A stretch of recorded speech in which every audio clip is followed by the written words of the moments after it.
শুভ দুপুর ছোট্ট বন্ধুরা, আমি আজ তোমাদের সামনে চলে আসলাম। কাল আমাকে অনেকে প্রশ্ন করেছে যে হচ্ছে দিক নির্ণয়টা বলেছে দিক কত প্রকার ও কী কী সেটা একটু বললে ভালো হতো।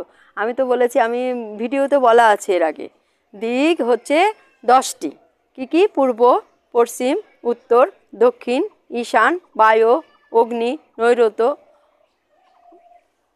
ঊর্ধ্ব, অধ। তো সাধারণত দিক হচ্ছে 4 প্রকার, সেটা হচ্ছে পূর্ব, পশ্চিম, উত্তর, দক্ষিণ।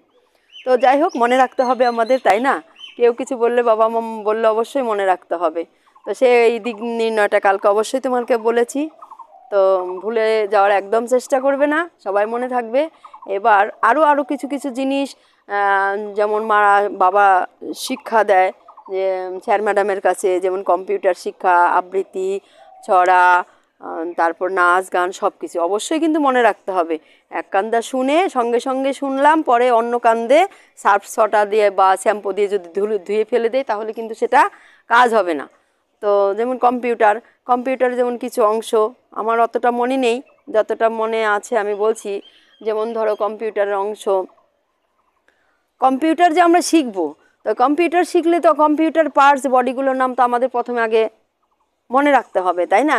মনে না রাখলে তো আমরা পারবো না যে কোনটা কি।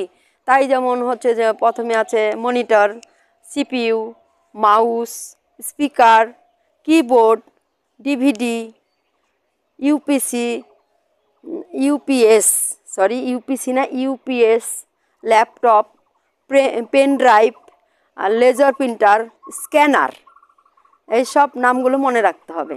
তারপরে আর কিছুক্ষণ পর তো চলেছে তোমাদের, আর বেশিক্ষণ সময় নাই, হচ্ছে সূর্যাস্তের পরেই কিছুক্ষণের মধ্যেই দেখতে পাবে তোমরা সৌরমণ্ডলের 7 গ্রহ একসঙ্গে, বিরল মহাজাগতিক ঘটনা আর কিছুক্ষণ পরেই তোমরা দেখতে পাবে। ভালো থাকো, বাই।